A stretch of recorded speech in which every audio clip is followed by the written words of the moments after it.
Hi guys, it's Alex here. So welcome to this lesson on lock picking and entry techniques. So let's get into the lesson introduction first.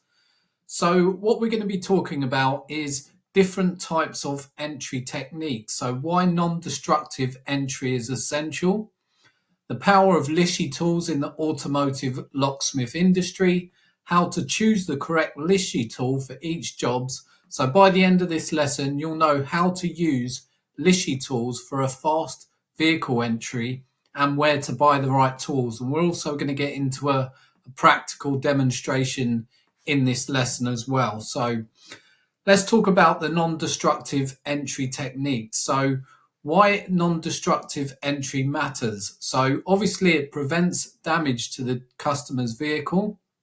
It increases professionalism and reputation, and it saves time and effort compared to drilling or forcing entry. So a lot of people, especially when you get called out to jobs, they'll say things like, can't you just put a brick through the window? Or, oh, I've seen someone do it with a tennis ball, or, can't you air wedge it and stuff like that?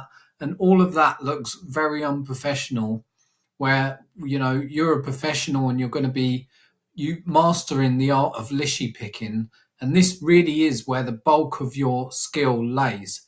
So like I've said many times before, a lot of this is just knowing what buttons to push.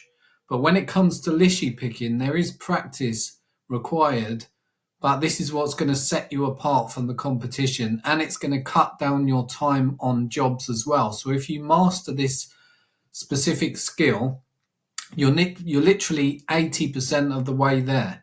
Okay, so I really want you to get this clear in your mind, that Lishi picking is going to be your biggest skill set that you're going to learn, especially in the early days. If you start advancing into EPROM and so on, that's more knowledge based. But when it comes to dexterity and skill, you really need to master the Lishi picking.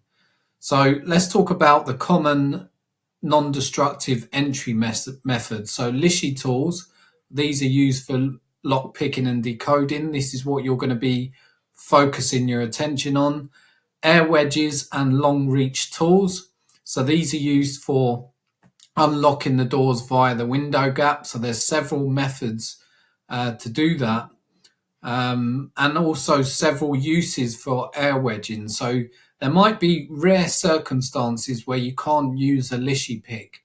Let's say, for example, the lock has been damaged, it's been drilled, it's been glued, the key snapped off in the lock, in which case you would try and extract it first.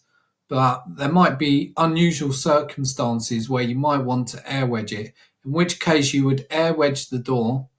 And then using a long reach tool, you could either pull the handle open, you could even press a button within the dashboard that opens the car. If the keys are left on the seat, for example, you could press the button on the key. You could even fish the keys out through the gap. There's many different uses for that. And then you've also got bypass techniques. Now, these is usually old school picking type of raking the locks and things like that, but it's really unnecessary because number one, you might get it open this way, but you wouldn't be able to pick the lock anyway, decode the lock anyway. So drilling locks, I've said here that it should be your last resort, but really it shouldn't be an option. You should never have to drill a lock. You should never have to take a lock apart, really. If you're going to start taking out ignition barrels and taking out locks and doors, you're causing yourself way too much work than it's worth, where you should just be mastering the art of Lishi picking. So what are Lishi tools? So I might have mentioned Lishi tools many times, and maybe you're brand new to the industry and you don't know even what they are. So Lishi tools are precision lock picking and decoding tools designed specifically for automotive locks. Now, they're not just for automotive locks anymore. They have introduced a range for domestic residential locks as well. But for the sake of this course, which is obviously Auto Locksmith Mastery, we're going to be focusing on the automotive Lishi pick. So don't confuse yourself at the moment with, the residential and auto Lishi picks. We're just going to be focusing on the Lishi picks for this program. So they will allow you fast and non-destructive entry, and they help locksmiths create new keys without removing the lock, which is vital. So you won't have to take the lock out of the door or the ignition out of the door. We're literally, once we've picked the lock, we can decode the lock with the same pick in the same step as well. So why every auto locksmith needs Lishi tools? So these Lishi tools, they work on most car locks. 95% of cars you're going to be using this Lishi pick. And that also includes wafer and sidebar locks. They allow for both picking and decoding in the same step. So like I said, once you've actually picked the lock open, once the lock's in the open position, you'll then be able to decode it. It's faster and safer than traditional picking tools. So what I actually believe that automotive locksmithing is a lot easier than residential locking, because when you're picking house locks, a lot of it comes down to luck, because often we're raking the lock or we're bumping the lock, which is just relying really on creating a shear line for a split second for you to be able to open the lock. Whereas with this, we're following a step-by-step procedure that, when followed, is guaranteed to open the lock. Now, when I say guaranteed, take that with a pinch of salt, because there's circumstances where locks are damaged. You might have a bad Lishi tool. There could be dirt trapped in the lock. The lock could be seized up. But let's just say in an example of, like a general example, most of the time, if you follow the step-by-step procedure, the lock will open. Now, if the lock doesn't open, let's say you're trying to pick the driver's side door, and the lock doesn't open, you can then move on to the passenger door and also the boot lock as well, because that way you've given yourself more chance to open the car. Maybe that specific lock is worn or damaged or faulty, and you can then move on to one of the other car locks. You don't just give up after trying to pick one lock. So here's an example. So a customer locks their keys in the 2018 Honda Civic.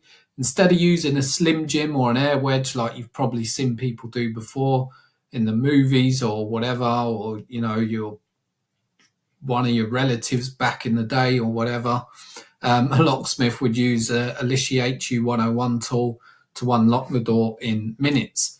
So how to select the correct Lishi tool for each job, because there's over 100 Lishi tools for vehicles. So how do we know which one we need for each job? So there's 3 different ways here.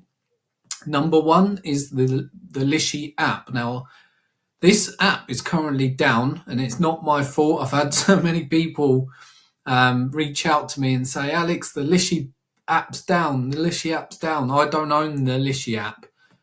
So, check the app store, contact Lishi if you've got an issue with that, but it's nothing to do with me. I don't own the app, but it is really, I think it was very buggy.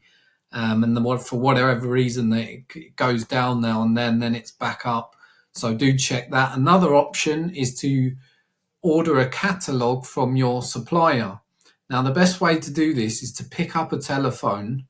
I know that's a lot to ask these days. People are always so used to texting and emailing. No one wants to talk to anyone. But you pick up a telephone and you call your local auto locksmith supplier and ask them for a product catalog. Now, a lot of suppliers still do offer these, although everything's going digital these days. But some suppliers will offer you a physical copy of their catalog. And then with that, you can literally look up. So when you come to a job, you can look up the make, model, and year of that job. And then that will tell you the correct key profile, which the key profile corresponds to the Lishi pick. So let's say, going back to this example, an HU101 tool, the key profile would be called HU101. Okay, so that's how you would use a supplier's catalog. So just give your supplier a call. I don't supply these catalogs. I've had so many people ask me in the comments in the past. Again,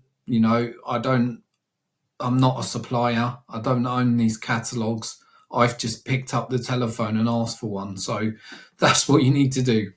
So there's the third option, which is pretty handy, really. You can use any supplier's website.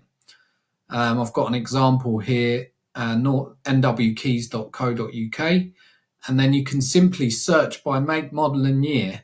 And they're obviously trying to sell you their equipment, their tools, their stock.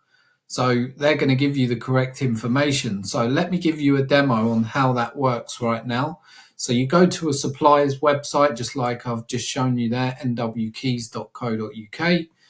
Then if you use their search function, so I'll go to Auto Tools, search by make, model and year.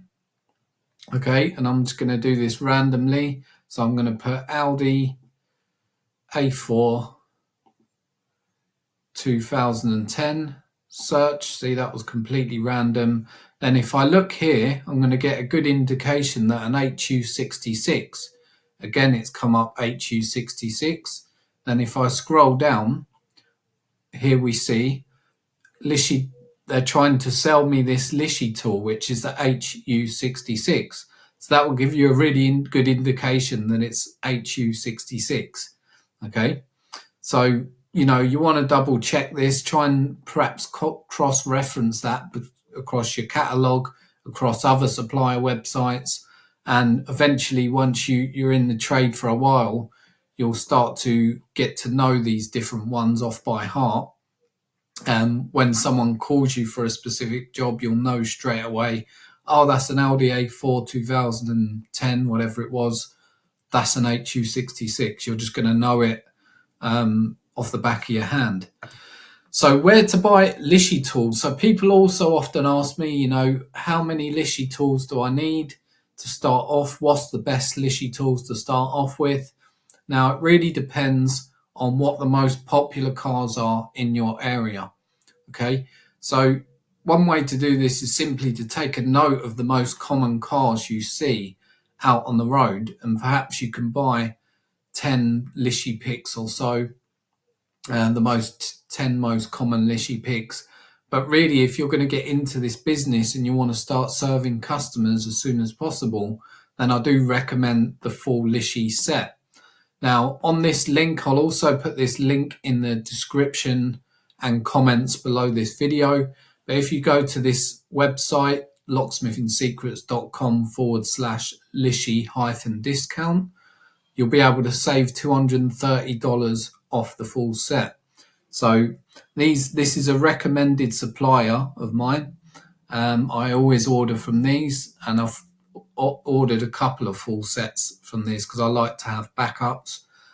So I recommend you do the same, because this way you're not going to be caught short on a job. So let's say you do get called to a job, and it's really, if you're offering a lost car key replacement service and you don't have the Lishi pick, then that stumped you right at the gate. You can't go any more forward from there. I mean, like I said, you don't want to be taking locks apart or anything like that. You really do need these Lishi tools. So check out that link if you want to save some money. It's highly recommended. And this, again, I don't own this store. So if you order from there and it's taking a while and you wondering where your order is, don't reach out to me, because this is just a recommendation. Okay, I don't own this store. I am affiliated with them. Like in other words, I'm an affiliate for these. That's how I've managed to get this discount. But I don't run the store. I've got nothing to do with the back end delivery, anything like that. So don't ask me where your tools are. So also there's Amazon and eBay, but do be careful, because there's often fakes, or if you see something that's too good to be true, too cheap, then it usually is. And the warning signs of fake Lishi tools are they're very cheap compared to official sellers. They'll have poor engraving or low quality metal. There won't be a serial number, like a little green sticker, or the correct branding on it. And always buy recommended tools, because the counterfeits break easily and they don't decode locks correctly. So if you was to purchase a knockoff Lishi pick and it snapped inside the lock, you're going to be pretty stressed out, because you're going to then not only lose that job, but then you're also going to have to extract that Lishi pick from the lock. Otherwise, you can't leave the customer in a worse situation than they started with. So that's what I recommend, is just getting the full set, and you'll just have peace of mind. You'll be covered for, every job that way. So using Lishi tools for fast and efficient entry. So let me give you an overview of how Lishi tools work and what you actually have to do.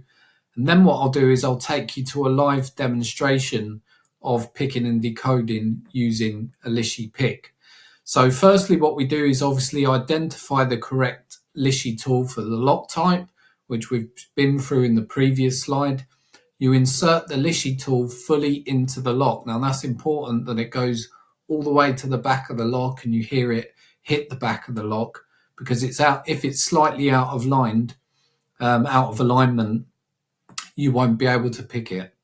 Okay, step 2 is identifying the binding wafers. So what we want to do is we want to put a tension onto the lock. So we're going to put a rotation tension, and the way to describe this is as if you were actually turning a key in a lock. So not super aggressively, but also not weak. You've got to imagine that spring tension in there. That's how much tension you'll need to turn the lock. So the same tension as you would using a key. And now what we want to do is feel each wafer for resistance. So whatever wafer you can feel that's binding, in other words, it feels solid. Okay, this is where these are the wafers you're going to pick, and as each wafer's picked, you'll feel the lock slightly rotate, and then you'll continue this process until all wafers are set, in which case the lock will open. Step 4 is decoding the lock. So once it's been picked and it's in the open position, you would hold it in the open position and decode the lock's wafer depths. Now you can then use that decoding information to cut a replacement key. So here's an example. You use a Lishi 𝐓𝐄_66 to unlock a Volkswagen. Then you use that decoding information to cut a new key without having to remove the lock. Okay, so common mistakes when using Lishi tools. So this is a very common mistakes that people do, and they often struggle, is using too much force. So if you're way too aggressive with the tension, or even with the actual picking action as well, either the tension or the picking action, you can potentially bend the pick, and you just won't be picking it. You'll be oversetting the wafers. So you need to be really really get the feel of it, which only comes with practice. So choosing the wrong Lishi tools, some people might think they've got the correct Lishi tool because it fits in the lock, but it might not be the right Lishi tool. So make sure, like I said, the more times you can cross-reference it across your catalog, across the supplier website, across the app, across your own knowledge, then you're going to be you're going to be sure that it's the right pick. Now, not understanding the wafer feedback, so you want to really learn the difference between binding and full set wafers. So what full set means is that they're overpicked, so they're gone past the gate, and you're trying to pick something that's already set. So skipping the decoding step. So obviously some people get excited once they've picked it and they let go of the pick, which then means you can't decode it. You'll have to pick the lock again. So what I recommend is you practice on your own vehicle, or purchase some locks from eBay, buy a little table vise and sit there and practice, because like I said, if you can master this step, you really are getting the way forward. And I've gone in one of the previous lessons of this course, I've talked about how to set yourself up on a budget and how to not go crazy and buy all the tools under the sun. And this should be your first tool that you buy, is your Lishi picks and a few locks, and just practice. And I do recommend getting that full set so that you can really get a good feel for all the different lock types. So now I'm going to invite you to watch a demonstration of Lishi picking. So what I want you to do is watch how I pick and decode the lock, observe how the tool is inserted and how much tension is applied. Obviously it's hard to tell by watching a video how much tension's applied, but like I said, it's as much as you need to turn the lock. Take notes on how I identify binding wafers, excuse me, and understand the decoding process for key cutting. Okay, so the goal of this is to get a clear understanding of how Lishi tools work before practicing on a real vehicle. So let's get into the practical demo. Hello, welcome to this video on picking. So now we've got our 𝐓𝐿101 pick, we've got our lock in the vise here, so we've got a Ford Transit custom lock which is 2014. Again, you can do this with any pick and any lock. The principle's the same, but this is probably one of the easiest picks to teach with.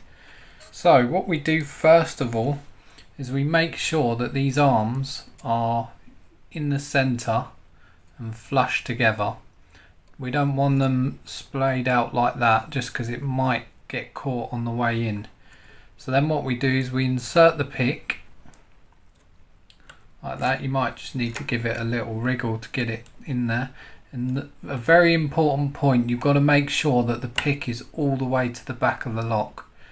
Now sometimes when in the real world, when the vehicle's been driving around, it's collecting dust inside the lock, and there might be little bits of dirt that stops this pick going all the way to the back. Now if this pick isn't lined up, you're going to have trouble picking it. So you want to make sure you hear it hit the back of the lock, and then you should be good to go. Now the next part is you want to put some tension. You can pick it either way you like. It really doesn't matter, but for when you're practicing, when you're actually doing this on a real vehicle, it will depend which way you pick it. It will pick both ways, but it might not open the door. Usually as a rule you just pick away from the hinge, so whichever way the side the hinge is, you pick away from that. If you find that doesn't open the car, you're just going to have to pick it in the opposite direction. So the next step is you put on your tension. So it's quite hard to describe how much tension you need on this exactly, but you want to be putting on about the same amount of tension as you would as if you were actually turning a key in a lock. So if you imagine the spring tension against the key as you're turning it, that's about how much you want, and you need to keep that tension constant. So you don't release the tension, you're keeping the tension on here the whole time. And what we do, it doesn't matter what order you do this in, but as I explained in the theory, there's two wafers down. So here there's two down, so that's 1 and 2, and then there's 2 up. So 1 and 2 are down, 3 and 4 are up, 5 and 6 are down, 7 and 8 are up, 9 and 10 are down. Okay, so that's just to clarify that in your mind, that there's 10 wafers in here and 5 are going up and 5 are going down in 2s. So we can start on number 1, and the main rule for picking with Lishi is you just have to remember that when this pointer's obviously for the ones that are all going down, okay? This one's for the ones that are going up. All you're doing is you're feeling for any spring in that chamber. So I start with number 1 and I can feel that that's sprung. Okay, if I let go, you can actually hear that there's a spring there. Okay, so what we do is we leave that alone. If it's springing and it's bouncing, we leave it alone. now we go to number 2. Okay, that's also bouncing. Now I can feel the springs bouncing. So I'm just going to go in order. Now we need to go up to 3 and we feel if that's sprung, which it is. Obviously when you go to the upward positions you might feel less because of gravity, just because it's trying to pull itself down. So now we go to 4. See, now 4's solid, 4's not springing on me. So what I need to do is I need to very gently, you need to imagine that you're just clicking it a tiny notch. So I'm just pushing up. In fact, sorry, that is sprung, so I'll leave that alone. It felt solid but it's sprung. Let's go to 5. That's sprung. 6 is sprung, so I leave that. 7's solid, so what I do is I click and you actually heard that. Now that's sprung. So the idea is that you're just going for the solid ones and you're clicking them until they become sprung. So that's now sprung. If I go to 8, 8's solid. So if I just really gently click, now it's sprung. Okay, now if I go to 9, 9's nice and springy, so I leave it alone. 10 is nice and springy too. Now what you'll find is when you pick one chamber, the other one will jump out of place or it will affect all the others because the lock's starting to bind up. So now we can actually either start again from the beginning or we can work backwards. I like to start working backwards now. So 9's solid, become solid. So I click that. That's now sprung and I can go back and check 10. 8 is sprung. 7 is sprung. 6 is sprung. 5, if you're not sure you can come back to it. I'm not 100% but I think that one's springing. 4, now 4's completely solid. So what you might find is you need to release a little bit of tension on here as you push up, but not too much. You just want to give it enough to let it slip. And if you notice, I've also got my forefinger here. That's just so that I can, I guess, moderate the pressure I'm putting up, because I don't want to force this up because that's going to overpick it. So I'm using my finger so that I don't overpick. So I'm just gently clicking it into place. And now 3 is solid. As you pick each one it will affect the others. So 3 is solid. So if I click that into place. Now if I go for 2, that's sprung. 1 is sprung. So now we just simply go over that all again. So if I go 1 is sprung, 2 is sprung, 3 is sprung, 4 solid, so I can click that. And you will actually feel the pick itself turn very slightly. That's just where you're starting to pick the chambers and the lock's starting to bind up exactly how you want it. So now 5's become solid, so I click that into place like that. Now that's nice and springy. 6 is nice and springy, so we leave that. 7 is sprung. 8's completely solid, so it could just be 8 holding the whole lock, but let's see. No, so that's picked now anyway. Now we go for 9. 9's solid, so if you find it won't click down, you don't want to break the pick, so you need to release a little bit of tension here. There we go. So that's now sprung. Let's check 10. 10's solid, so I need to pick 10. Like that. So now I just go over those again. So I'll go to 8, 7 sprung, 6, 5 is sprung, 4 solid. Now I've got a feeling that 4 is holding the whole lock, so let's have a look. There we go. And that's now picked. So that's all you're doing. So if you just remember, the rule is just go for the ones that are solid and leave the bouncy ones. You don't have to worry about any order. As you can see, that's now open. But you don't need to worry about any order. Just follow that strategy. Go for the ones that are solid. Now on certain locks, they do like to be picked in a particular order. And for that sequence, you can purchase either the Lishi app. There's a upgrade to the Lishi app, or you can buy the Lishi manual, which is a book that's available that tells you all the different sequences that they like to be picked in order. But most locks that I come across, I just follow this rule and it works. So if I show you in real time now without kind of explaining it, so you can see how quick it's possible to pick a lock. So if I make sure my pick's in the back, so look, I'm going to do it without explaining anything, just so you can see in real time what it would look like on a job.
Okay, so I think I'm just one away now.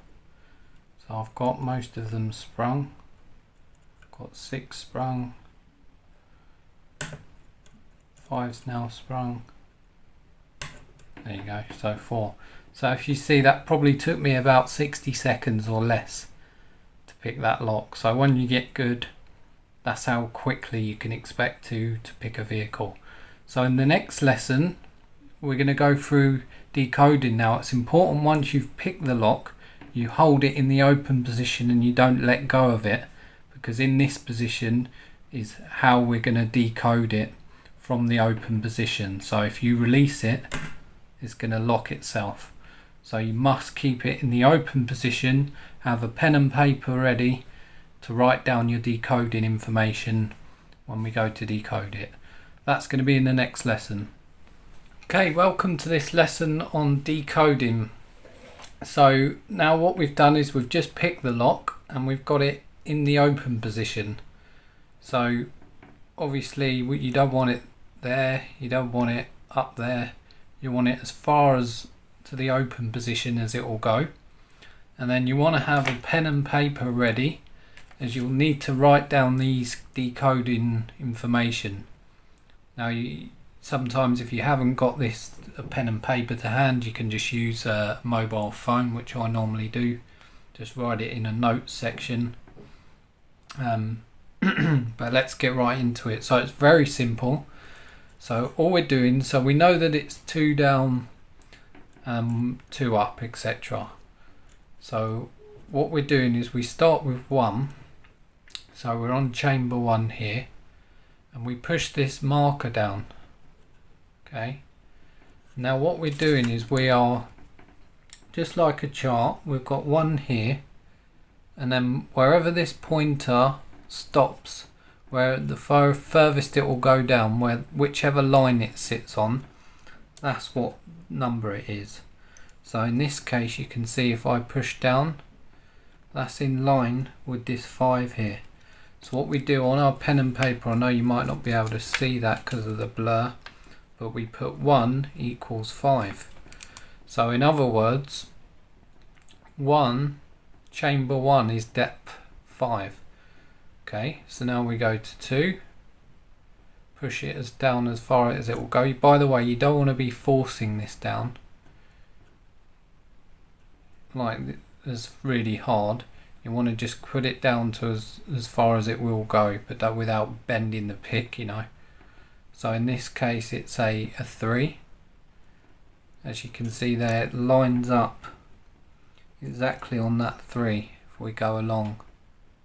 Sorry for the shaking, but I've got the camera on like one of those mounts and it's wobbling around with the table. Hopefully you can still see this. So 2, what do we say? So 2's a 3. So we write that down on our pad. 2 equals 3. Now 3 is up, so we get this right in the line with that and push up. That's clearly a 1 because it's even going past 1, so it can't be anything else. So 3 equals 1. Now 4. We go as far as up as it will go, and I'm looking through the camera lens on that, so I'm going to look with, make sure it's right. So I believe that's a 3. It's right in line with the 3 there. So 4 is a 3. 4 equals 3. And then we move on to 5, which is obviously down. If you're getting confused that there's numbers up and down, that's just because you can pick it either way. So it needs to have those numbers both sides. So 5 is clear, that's clearly a 4. 5 is 4. Sometimes you might get it so it's in the middle. So let's say if I push that down and it was bang in the middle, it might just be because either the disc is worn inside or there's a piece of dirt in there.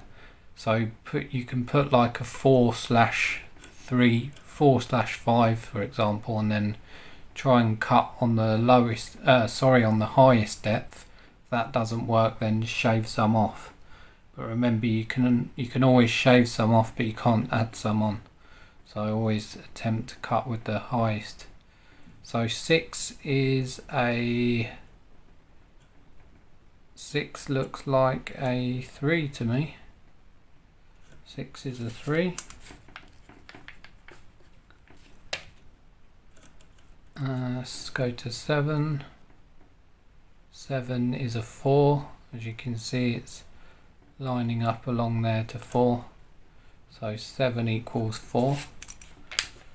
And you'll be doing this a lot quicker in real time as well. I'm just obviously demonstrating it for the first time. So 8 is also a 4. So we got 7 is a 4, 8 is a 4, 2 more left. So we go to 9. So 9 is clearly a 2. Okay. So if I go down on to there on 9, you can't see because of the pointer, but obviously it's 1 above 1, so it's going to be the 2 there. So 9 equals 2. And then finally 10 is also a 2. 10 equals 2. Now if you wanted to be sure, because remember this is going to cost you a key if you're wrong, so you don't want to go ahead and cut this straight away because it's going to cost you money if it's wrong. You're going to waste a blank key, especially if you're cutting this onto an expensive remote. You don't want to be cutting into the remote and it's wrong. One tip is you can always try and cut it on a cheap blank key first, make sure it works, and then cut onto the remote.